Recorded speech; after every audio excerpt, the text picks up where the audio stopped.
Hello guys, welcome back to my channel. आज मैं आपको क्या बताऊंगी। आज मैं आपको पढ़ाई से रिलेटेड कुछ इन्फॉर्मेशन दूंगी। आपको पहली बात तो आप किस तरह पढ़ेंगे, ठीक है।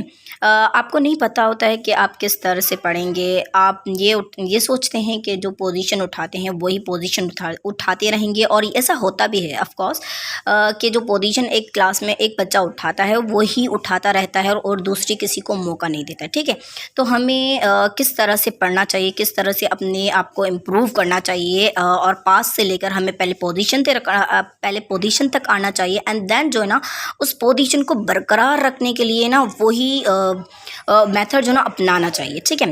तो आपको जो है ना 45 मिनट सिर्फ एक सब्जेक्ट को लेना है, ठीक है। उसको लेकर और फिर उसे पढ़ना है, अच्छे से पढ़ना है, और आपको फिर कॉपी पे उसे उतारना है। जो भी आपने पढ़ा है वो कॉपी पर होता है, ठीक है। कोशिश करें कि अपनी ओन वर्डिंग में जो ना वो अपनी ओन वर्डिंग में करें उस मेथड को।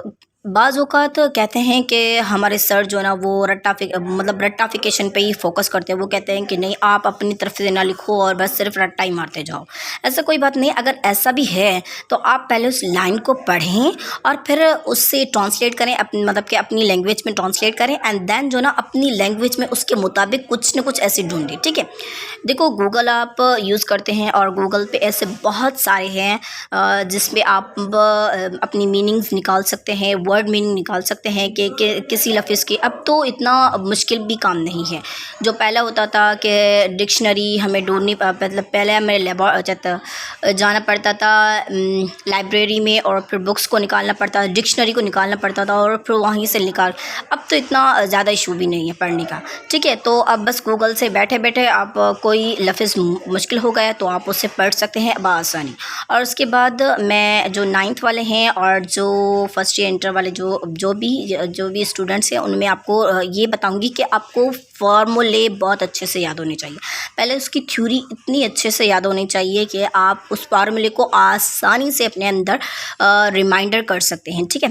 और जब भी वो फार्मूला आए तो आप उस फार्मूले से लेकर आप कर सकते हैं, ठीक है। बाज़ औक़ात इंसान होता है ना, वो रट्टा मारता जाता है और उसकी जो वैल्यू भी होती है ना वो उन्हें याद हो जाती है।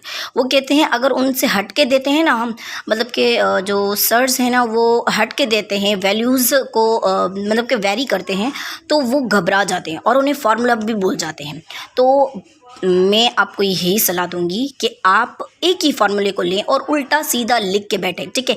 जैसे कि यहाँ पर जो बताया गया है, जो V1 है और डिवाइडेड बाय T1 है, equals to V2 divided by T2। अब आपको ये वैल्यू दी हुई है, ठीक है। ये वैल्यू जो है ना वो गायब है। तो अब आप क्या कर रहे हैं, इस वैल्यू को आपने पुट कर लिया, देखो ये पुट कर लिया। अब इसके बाद क्या करना है, आपको V वाली जो है ना वो गायब कर लेनी है, ठीक है। और उसका आप उसको उस मेथड से अप्लाई करें, ठीक है। ऐसे आपको फार्मूले जो है ना वो उसमें फार्मूले में वेरी करना आ जाएगा।